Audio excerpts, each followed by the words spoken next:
नमस्कार साथियों, मैं विवेक उपाध्याय एक बार फिर से आप सभी का अपने YouTube चैनल विवेक शक्ति में हार्दिक स्वागत करता हूं। तो हम लोग जो है पिछली क्लास में हम लोग जो अब तक पढ़ चुके हैं, मैं उसका एक संक्षिप्त परिचय दे देता हूं कि हम लोग क्या क्या पढ़ चुके हैं। हम लोग सबसे पहले क्लास में जो हम लोग पोषण पढ़े थे, पोषण के बाद हमारे भोजन के प्रमुख पोषक तत्वों के बारे में हम लोग पढ़े, जिसमें जो है सबसे पहले कार्बोहाइड्रेट, फिर प्रोटीन, फिर हम लोग वसा पढ़े, फिर जो है खनिज लवण पढ़े, विटामिन पढ़े, वाटर पढ़े, उसके बाद फाइबर पढ़े। तो हमारा जो वो वाला टॉपिक था वो हमारा कंप्लीट हो चुका है। अब हम लोग जो है उसके आगे बढ़ते हैं। उसके आगे जो है अब हम लोग जो है वो डाइजेस्टिव सिस्टम की बात करेंगे।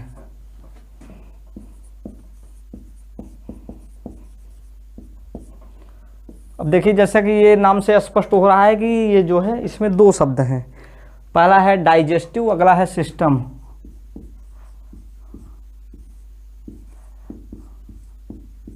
पाचन तंत्र।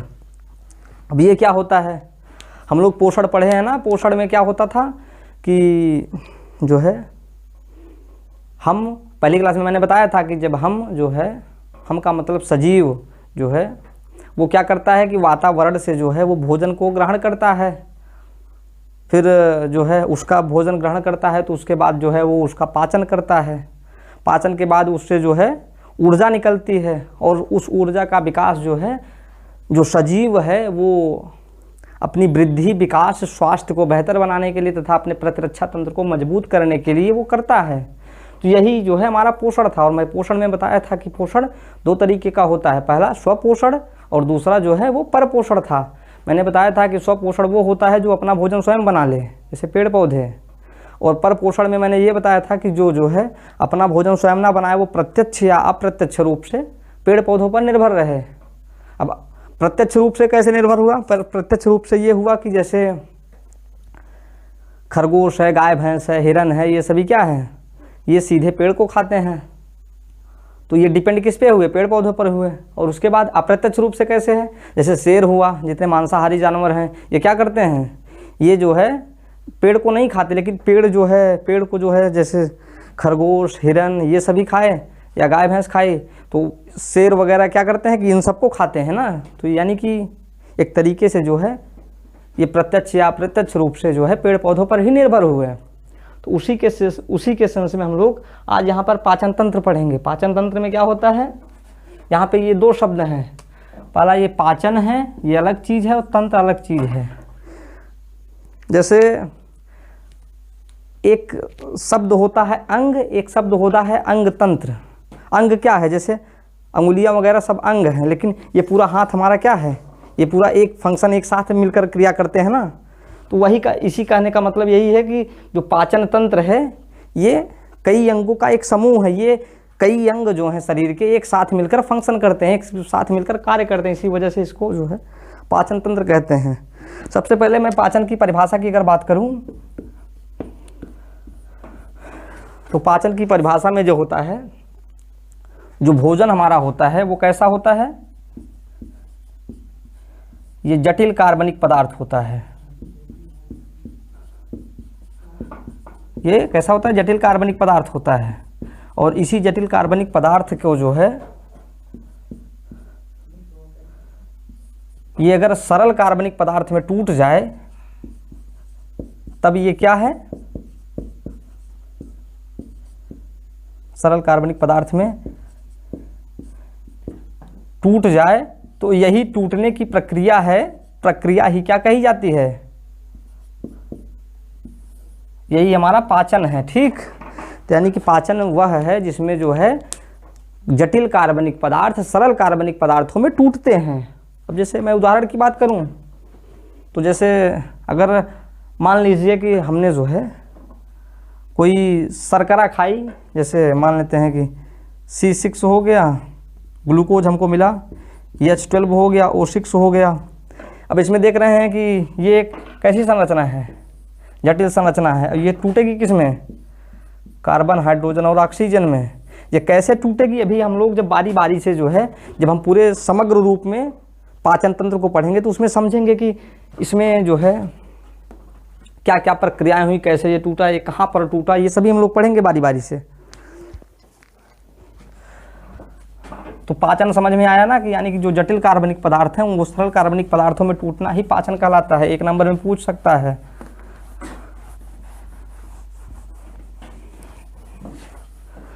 अब हम लोग जो है बात करते हैं इसके स्टेजेस की, यानी कि पाचन की जो अवस्थाएं हैं या पाचन तंत्र की जो अवस्थाएं हैं, उसमें पहली जो अवस्था है वो अंतर्ग्रहण की है। अंतर्ग्रहण के बाद जो है वो हमारा अगला है वो पाचन है। उसके बाद पाचन के बाद क्या होगा, अवशोषण होगा। उसके बाद अवशोषण के बाद स्वांगीकरण होगा। अभी मैं सभी शब्दों को जो है बताऊंगा ये क्या होता है। उसके बाद क्या होगा, मल परित्याग होगा।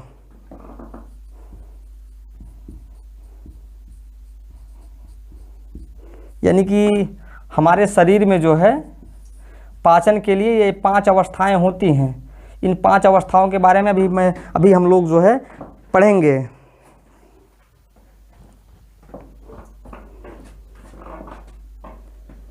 इसको हम लोग बोलते हैं इंजेशन, ये है डाइजेशन, ये है एब्जॉर्प्शन,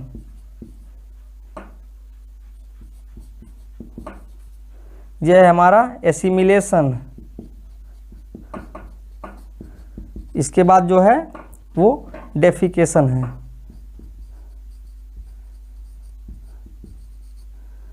ये 5 स्टेप है। अब देखिए मैं 5 स्टेप को बताता हूँ क्या है। अंतर्ग्रहण, पहला जो स्टेप है वो पाचन का, वो है अंतर्ग्रहण। अंतर्ग्रहण में क्या होता है कि हम लोग जो है भोजन को जो है मुख के द्वारा तो हम लोग खाते हैं, मुख के द्वारा हम लोग जो है शरीर के अंदर लेते हैं।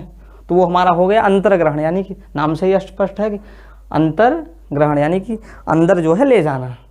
अब उसके बाद पाचन है। पाचन में क्या होगा कि ये जो जटिल कार्बनिक पदार्थ हम लोग जो खा रहे हैं, चाहे वो प्रोटीन हो या फाइबर हो या जो है कार्बोहाइड्रेट हो, वो सब धीरे धीरे जैसे जैसे हमारे शरीर के अंगों में आगे बढ़ेंगे वैसे वैसे उनका जो है वो पाचन होता जाएगा ना, वो धीरे धीरे टूटते जाएंगे।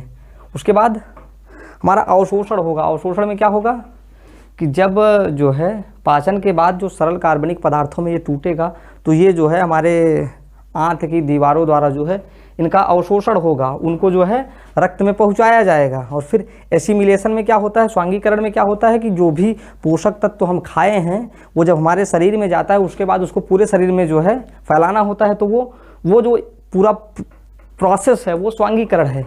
मल परित्याग क्या है कि हम लोग जो भोजन खाएं उसमें से जो पच गया, जिसका हमारे शरीर के द्वारा अवशोषण हो गया, तो वो तो हमारे पूरे शरीर में फैल गया, और जो नहीं पच पाया वो डेफिकेशन या मल परित्याग के द्वारा हमारे शरीर से बाहर निकल गया। ये 5 स्टेप हैं पाचन के। अब हम लोग जो सबसे पहले बात करते हैं, आप इसको लिखना चाहे तो लिख सकते हैं।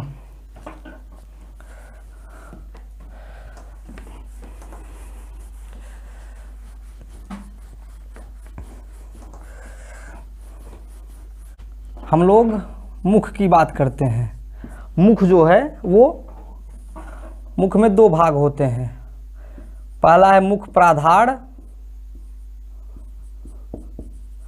और जो दूसरा है वो मुख गुहा है।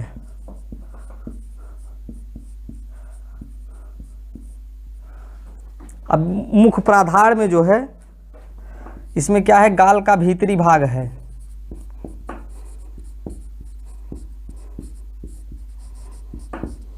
जिसमें जो है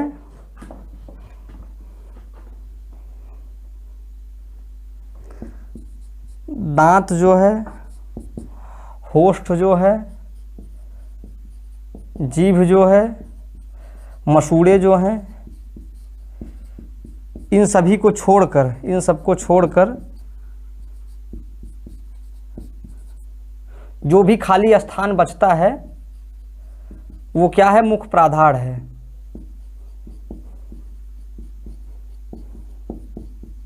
जो भी खाली स्थान बचता है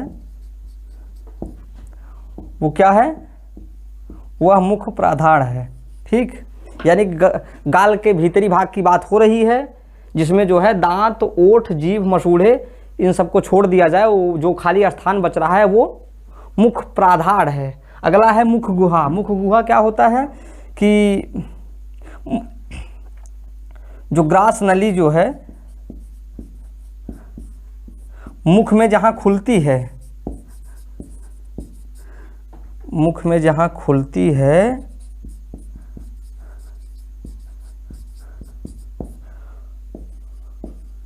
वही हमारा क्या है? वही मुख गुहा है। यही मुख गुहा में ही एक हायड बोन पाई जाती है। कौन सी bone? Hyoid bone. Hyoid bone क्या होती है? ये नाम है हड्डी का। इसी से हमारी जो जीभ होती है, वो जिह्वा जो होती है वो क्या होती है? इसी हायड बोन से जीभ जो है वो जुड़ी होती है। तो हम लोग क्या पढ़े? हम लोग ये पढ़े कि जो हमारा मुख है, मुख में दो भाग होते हैं। पहला मुख प्राधार है, दूसरा मुख गुहा है। मुख प्राधार का मतलब आप मुंह खोलिए, उसमें जो है जो गाल का भीतरी भाग है उसमें से आप दांत, होंठ, जीभ, मसूड़े इनको हटा दीजिए। जो भी खाली स्थान आपको दिखे वो सभी क्या है? मुख प्राधार है। अगला है मुख गुहा। मुख गुहा का मतलब ये है कि जो ग्रास नली है, अभी मैं ग्रास नली बताऊंगा, जो ग्रास नली है वो मुख में जहाँ खुलती है, जिससे भोजन जाता है या सांस जाती है यहाँ से, वो जहाँ पे मुख में खुलता है वो क्या है? वो मुख गुहा है। और यहीं पे जो है हायड बोन पाई जाती है, वहीं से हमारी जिह्वा जो है वो जुड़ी होती है। आइए अब हम लोग जो है वो जीभ के विषय में पढ़ते हैं या जिह्वा के विषय में पढ़ते हैं।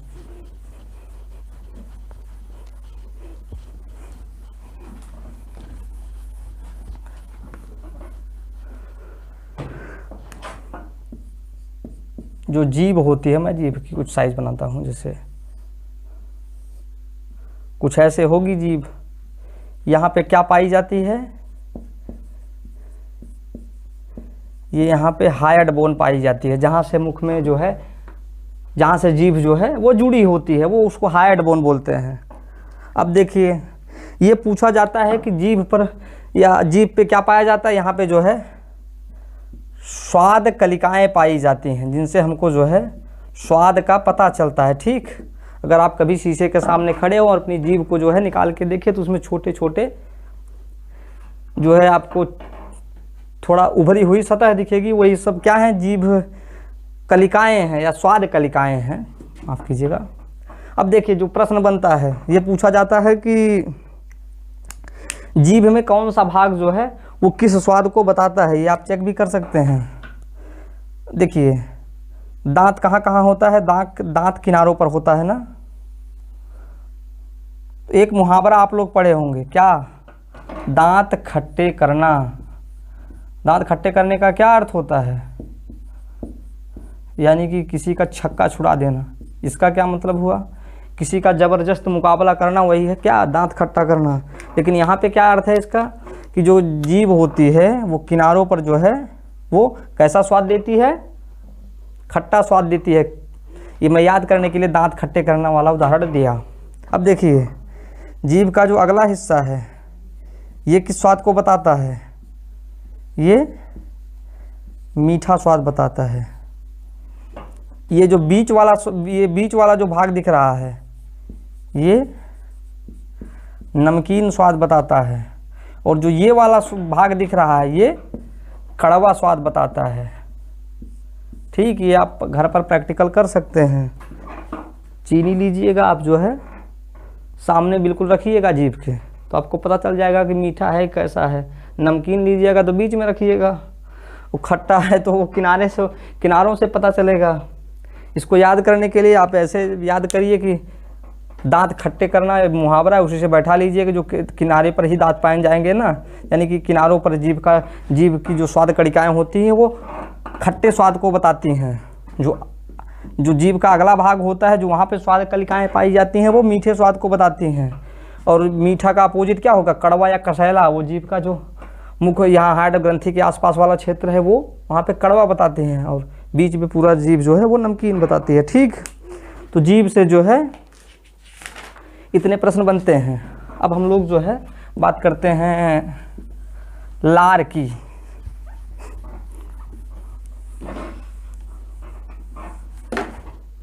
ये हम लोग एक तरीके से जो भोजन अंतर्ग्रहण वाला है ना, ये भी अंतर्ग्रहण में हम लोग हैं।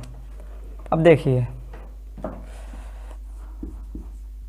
लार को बोलते हैं सलाइवा, ठीक।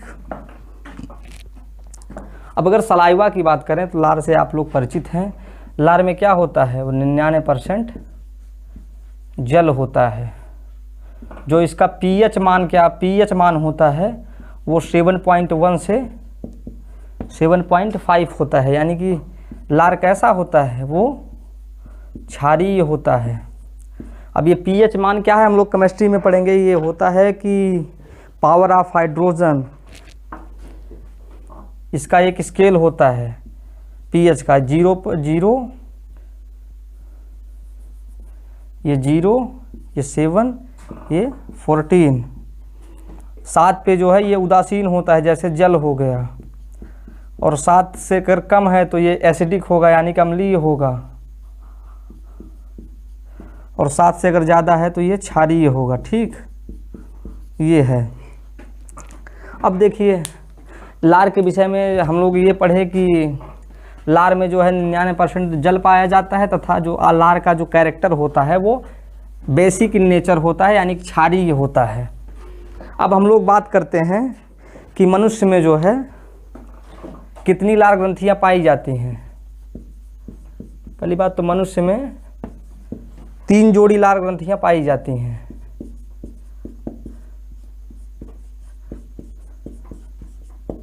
कौन कौन सी?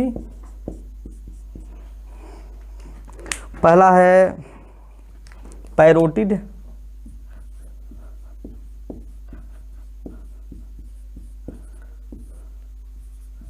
दूसरा है सबमैंडिबुलर,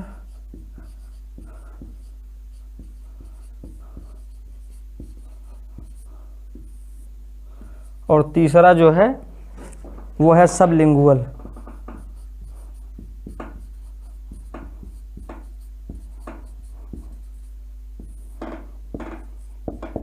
पैरोटिड लार ग्रंथि,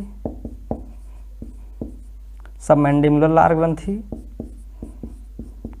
ये उसका नाम है, ठीक। और ये सबलिंगुअल लार ग्रंथि। ये पूछा जाता है केवल कि मनुष्य में कितनी जोड़ी लार ग्रंथियां पाई, ये जोड़े में पाई जाती हैं, ठीक। पैरोटिड लार ग्रंथि, सबमैंडिबुलर लार ग्रंथि, सबलिंगुअल लार ग्रंथि। अब हम लोग जो है, अब देखिए हमको इन तीनों को जो है डिटेल में नहीं पढ़ना है। पैरोटिड लार ग्रंथि से जो है टायलिन तथा लाइसोजाइम,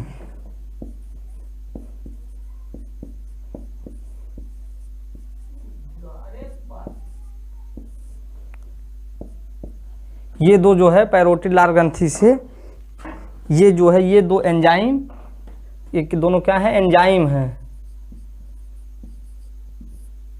ये दोनों जो है वो स्रावित होती हैं। ये प्रश्न पूछा जाता है।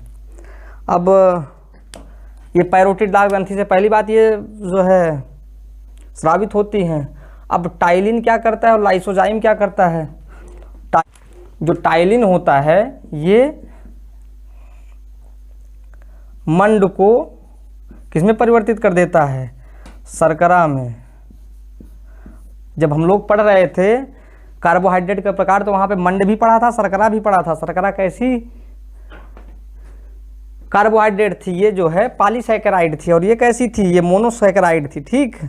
तो यानी कि ये जटिल कार्बनिक पदार्थ था, इसको जो है ये शर्करा में परिवर्तित कर देती है। जो लाइसोजाइम होता है ये जो है जो हानिकारक जीवाणु आ जाते हैं हमारे भोजन में, हानिकारक जीवाणुओं को जो है वो लाइसोजाइम जो है यहीं पे मुख में जो है वो समाप्त कर देता है, ठीक। तो आज हम लोगों ने क्या क्या पढ़ा? हम लोगों ने पढ़ा कि पाचन क्या है। मैंने बताया कि पाचन जो है वो जटिल कार्बनिक पदार्थों का सरल कार्बनिक पदार्थों में टूटना पाचन है। फिर हम लोग आगे बढ़े तो पाचन के हम लोग चरण पढ़े या पाचन की अवस्थाएं हम लोग पढ़े। तो उसमें जो है पहली अवस्था क्या थी, अंतर्ग्रहण। दूसरी अवस्था फिर क्या थी, इंजेशन के बाद डाइजेशन था यानी कि पाचन था।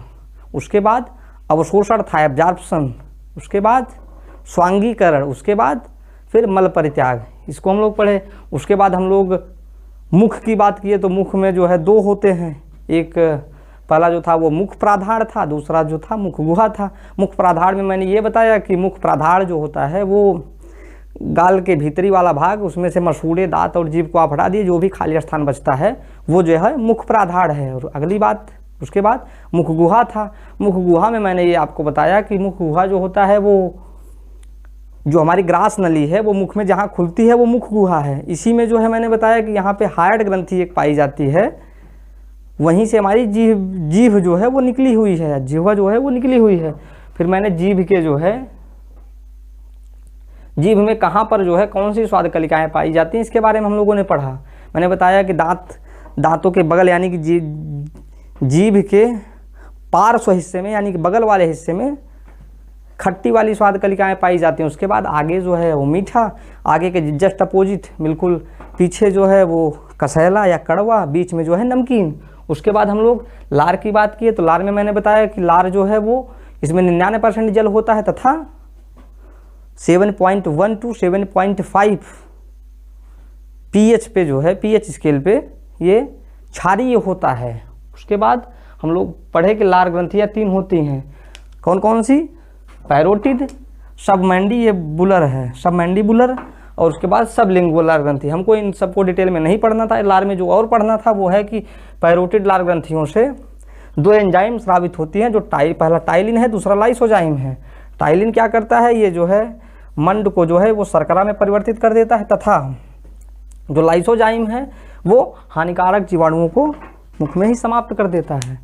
तो आज इतना ही। आगे हम लोग जो है पाचन में, अब जैसे मुख को हम मतलब कि अंतर्ग्रहण लगभग पूरा हो गया, अब हम लोग अगले क्लासों में जो है हम लोग पाचन के विषय में पढ़ेंगे। पाचन के ही संदर्भ में हम लोग अभी दांतों को पढ़ेंगे। उसके बाद फिर आगे बढ़ेंगे तो ग्रास नली, आमाशय, छोटी आंत, बड़ी आंत, फिर ऐसे हम लोग पूरा पाचन समाप्त करेंगे। आपको वीडियो कैसी लगी आप लोग कमेंट बॉक्स में ज़रूर बताएं, और जहाँ पे आपको दिक्कत हुई हो आप ज़रूर बताइए, तथा इस वीडियो से संबंधित डिस्क्रिप्शन में जो है दे दिया जाएगा। और जो है इसके नोट्स के लिए आप जो है टेलीग्राम चैनल ज्वाइन कर सकते हैं, जिसका लिंक जो है वो डिस्क्रिप्शन बॉक्स में दिया जाता है। आज के लिए इतना ही, मिलते हैं फिर अगले वीडियो में, तब तक के लिए धन्यवाद।